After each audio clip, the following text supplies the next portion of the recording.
fuck hot girl summer. I'm definitely over it. Like, let's have sad girl summer, because there's something about being sad in the summertime where it's like, yeah. I don't know what I'm saying. Please don't click off this video. I want to share my hot girl sad summer reads, okay? Because I just love being sad. I love literature that makes me sad, that makes me feel like feel like my gut is going like ah! Yeah. I definitely had too much coffee again. Yep, it's showing. Okay. All right. Let's keep a composure. Let's keep neutral, serious. Yes. So I love sad books. I absolutely love sad books, and I don't care what season it is. If it's sad, I'm going to read it, or it's going to be on my TBR, or it's going to be on my shelves. So, having said that, I'm going to go through some of the saddest or kind of like melancholic, kind of like deep, gut-wrenching books that I've read the last few years, I would say. And these books are perfect for the summertime because most of them are set in the summertime. Without further ado, let's go through the 13 sad books you should read this summer. Let's start with something I read last summer, and it's Bonjour Tristesse by Françoise Sagan. And this is actually by the same title in English. It's gonna be Bonjour Tristesse, but you're gonna have to just check that it's actually written in English. So this is a interesting book. It's a very short book. So if you really want something short for the beach or something short to just like have in one evening, this is definitely the book for you. But this is set in the French Riviera, and it follows this 17-year-old girl called Cécile, and she is very close with her father, and her father has been widowed for a few years now. So her father is kind of like this libertine, and she's kind of the same way, and finally he gets into a more serious relationship, and then for her it kind of like threatens what she knows. So we can see how her selfishness comes into play, and it's just a very feverish book in general, so I highly recommend picking this up. The reason why this one is sad is because it's really an observation into how we self-sabotage our own happiness and our own relationships, so definitely pick this one up. Okay, let's just get this next one out of the way because I can't even think about this book. I can't listen to the soundtrack. I literally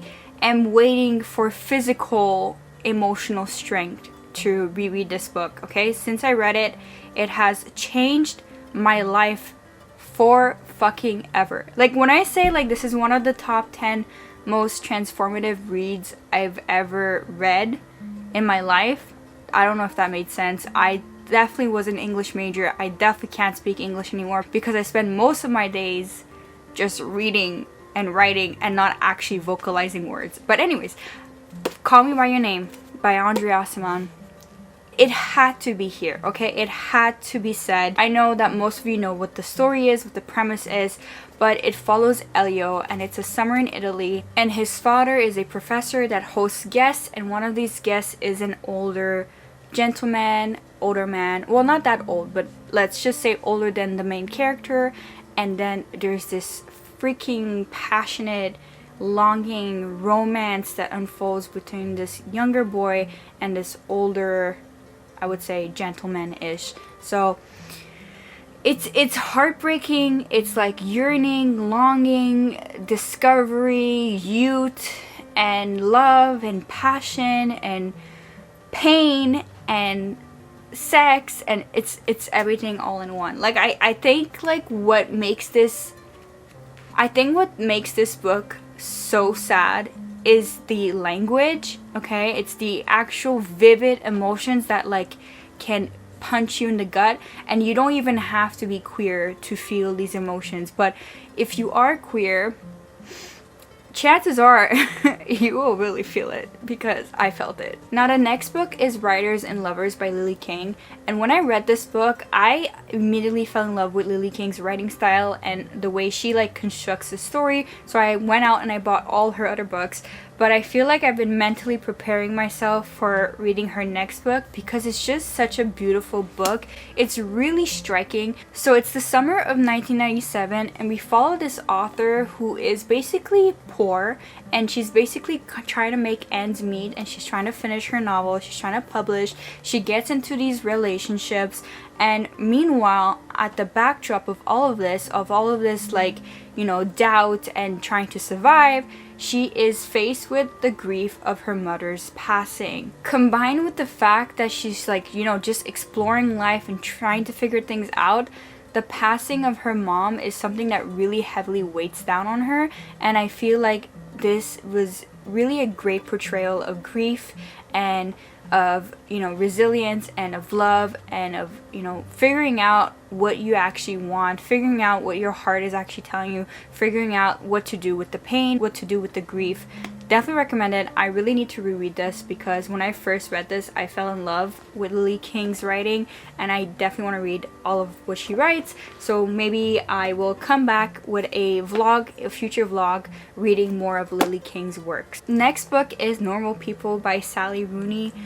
I read this book like in one night and I was sobbing. Like, when I talk about sobbing, I mean like sob, like deep yearning sob. So in this book we follow the relationship of Marianne and Connell, and they met in high school where Connell was like the it boy, where he was very popular and famous in school but he was poor. Then you have Marianne, who's very rich, but she was like the loner, the outcast, the freak of school. And then they develop a relationship because Connell's mom cleans Marianne's house, okay? And so from there they develop this like secret relationship, but then we can see how it deepens and how there's like miscommunication between them, how they both have their separate traumas. We witness as Connell goes through depression and anxiety. Meanwhile, Marianne goes through this self-imposed masochistic relationships, and just the relationship between these two is so raw and so like painfully human that it will make you feel everything all at once. Honestly, I know at first this was wrongfully targeted as a romance, but it's more like a literary fiction, and at the heart of it, it's very much love in the most purest form. Then I got Sharp Objects by Gillian Flynn, and there's actually a show starring Amy Adams, and she does such a fantastic role, and that show itself is also very gruesome but also very sad. So we follow Camille Preaker, that's our main character, and she has to go back home to her hometown in her family's home because there's a series of murders of young girls, and this is something that is a repeat of events from the past, and she is a news reporter, so her boss sends her back in the past. Although she has a lot of trauma, a lot of mental health issues currently and from the past, and going back there is going to trigger a lot of that. And meanwhile, we're like following this freaking murder mystery at the same time that's very gruesome. This book takes on a life of its own. It's very disturbing, and it's also very sad because this main character has the worst relationship with her mother, who is like this very abusive and overbearing character, and like we start to understand and really feel a lot of empathy for the main character because of how she grew up. So it's just a lovely contrast between horror like in the physical sense and horror in like the emotional sense. So highly recommend this one. This is for like the sad but also horror loving girlies. Then we got The Bell Jar by Sylvia Plath, and this book is almost like an auto-fiction because I read the journals of Sylvia Plath and it's been already debunked that this is pretty much inspired by her life. But in this book we follow Esther Greenwood, who is an undergraduate working at a literary magazine, and she moved from Boston to New York,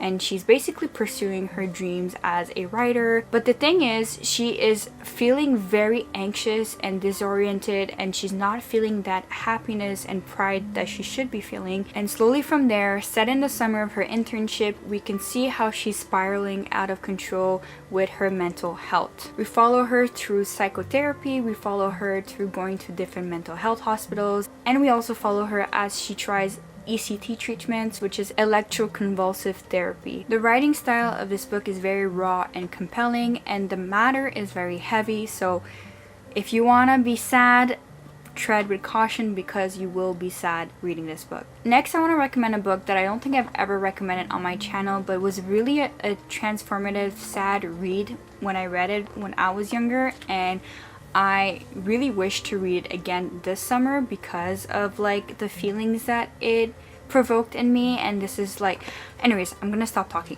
It's Looking for Alaska by John Green. So in this book we follow Miles, and he goes to this boarding school, and from there he makes friends. He has a friend, and then he doesn't like going to the boarding school, but then he meets Alaska Young, and she's like this beautiful, enigmatic, deep reader, doesn't care about the rules, kind of like flips off everyone else. So she's really like a badass, like she doesn't care what anyone thinks of her. So obviously Miles is in awe of her, and then one day she disappears, and then this is the story that follows before and after her disappearance. And it's just a very, very sad tale because clearly Alaska Young is not doing well. Although this book in of itself is very sad, I highly recommend watching the show that they made, like this little mini series they made of Looking for Alaska, because that had me bawling my eyes out. Honestly, I feel like John Green writes mental health and mental health issues really well, so I highly recommend picking this one up.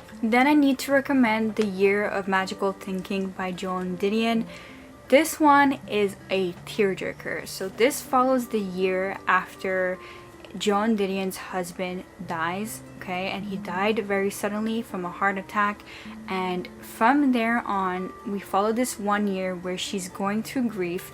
But the thing is, compounded by that grief, right before her husband died, their daughter was hospitalized and she was going through septic shock, and she spends the year after her husband's death taking care of her daughter. And we see this journey of grief and medical discovery and medical uncertainty, and we can see how she's trying to make sense of everything and how she's trying to understand what's happening between her husband and her daughter. And it's this year of her life where she's just searching for answers, and it's really, really, really sad. If you have any experience with loss, definitely do not pick this up for this sad. Like, I know we're wanting to have a sad summer, but if you're like already really sad, please don't pick up any of these books. If you're actually sad, not like, oh, I just want to be sad just to be sad, don't pick up any of these books, okay? Wait until like you're in a good mental health, because this will like push you over the edge, okay? So let's proceed with caution, please. Another YA book is All the Bright Places by Jennifer Niven, and this book was also adapted like 2 or 3 years ago with Elle Fanning as the main character. So we follow Violet and Finch, and Violet is dealing with severe survivor's guilt because her sister passed away in, I think, a car crash, and so she survived but her sister didn't. So she's really depressed, she really cannot function anymore, and she's basically, you know, wanting not to live anymore because she's dealing with such survivor's guilt. And then enter Finch, and Finch is known as the freak in high school, and he's the one that actually helps her out, and he kind of like saves her from committing when they first meet. So this is not really a spoiler, it's right at the beginning, and from there they develop a friendship and possibly a relationship. It's for you to find out. And yeah, and then we figure out that Finch is also dealing with his own mental health struggles, and he's really good at hiding it as best as he can. But obviously, as Violet feels better, she understands that she needs to support Finch as well. And from there, we just follow these two young adults navigating, you know, their relationship, navigating school, navigating their love for each other, even like platonic love, and basically navigating mental health issues. So highly recommended.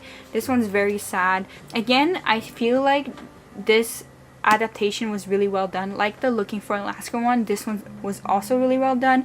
So both adaptations made me bawl my eyes out, and the books made me bawl my eyes out. Like, I kid you not, these are some of my favorite books ever, and these are my favorite sad books ever. I almost accidentally included a spoiler in this haul because there's a book that's marketed as something else, but it actually turns out to be a sad book. So just for the sake of those who've never heard of this book or read this book, I don't want to give it away. So we're gonna go and stick with the other 2 books that I have, or 3 books that I have. So we're only going to have 12 books, but that's okay because I will film a second part at some point because I just love sad books and I love sad books for the summertime. So the next book that I want to present here is Revolutionary Road by Richard Yates, and I never hear anyone talking about this book, and this book is heartbreaking. It's set in the 1950s and it follows Frank and April Riegler. They're like this quintessential perfect American suburb couple, okay? And they have children. So he goes to work and she becomes a housewife, and from there we see the deterioration of their marriage, and it's just like this suffocating read. From the outside, everything appears to be sunny and beautiful and amazing, and it's these 2 very young, beautiful looking couple, and they have beautiful children, but they're miserable, and they just get more and more miserable. And then this raises the question of like, what happens when you follow society's rules, when you follow what you think you should be doing versus what you actually want to do, and how misery can come out of that. This was really sad in that holy shit, this is so fucking realistic kind of way, and it's really compelling. There is a movie with Kate Winslet and Leonardo DiCaprio, so like this was like the second movie they made after the Titanic, and I have yet to watch the movie, but definitely I recommend this one, especially if you like really sad relationships unfolding. This is a great book to read in the summertime, and if you want to feel sad and anguish, this is the one. Then we have Luster by Raven Leilani, and this one is a hot summer sticky read, and it's very melancholic as well. It has that undertone. So we follow Eddie, and she's in her 20s and she's navigating her 20s. Once again, she's not doing well financially.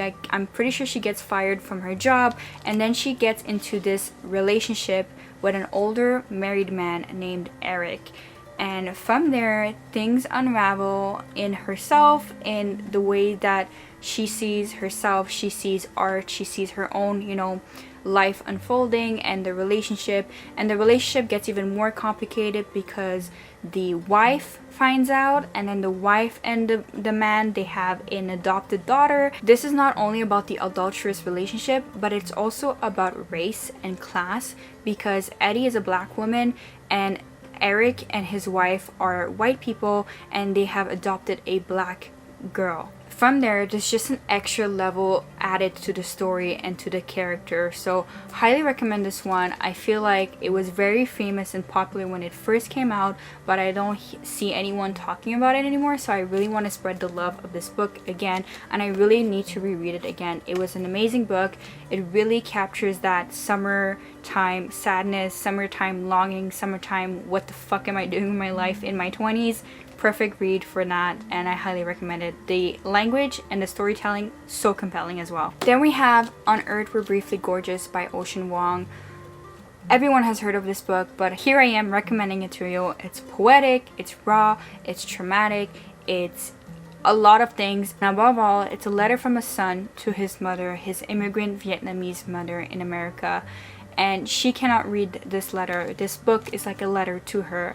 And it's just that level of sadness upon sadness upon sadness. And Ocean Vuong is queer, and he's in America, and he's an immigrant, and there's just so much to unpack, you know, from his youth in America to growing up. And also there's this deep understanding and respect for his mother, because although she was a matriarch and although she was a very imposing figure in his life growing up, he also understands her own grief and her own tragedies, you know, growing up and escaping Vietnam. There's just a lot of grief, and the way that he describes it, it's so respectful and yet so beautiful and so haunting and so sad that I feel like this should be required reading for everyone. And honestly, it's just such an amazing book, such a heartfelt book, and also very poetic because Ocean Vuong is also a poet. So highly recommend it if you really want to feel sad this summer, and if you really want to ponder about life, your upbringing, especially if you're a child of an immigrant like I am. This one hits home, okay? And plus, you know, in immigrant households, being queer is not always the best thing to be, because it's just another level, because already when you're an immigrant child, you have to like not raise any attention to yourself, and then being queer on top of that, being in the spotlight on top of that, just makes it even harder. And like your parents, they tend to like try to tell you to calm down, hide yourself, etc. So there's a lot about identity, and there's a lot about like, you know, coming in and out of the closet. And as someone who's also queer and has immigrant parents, I highly related to that portion as well. These were the 12 sad books that I recommend reading this summer.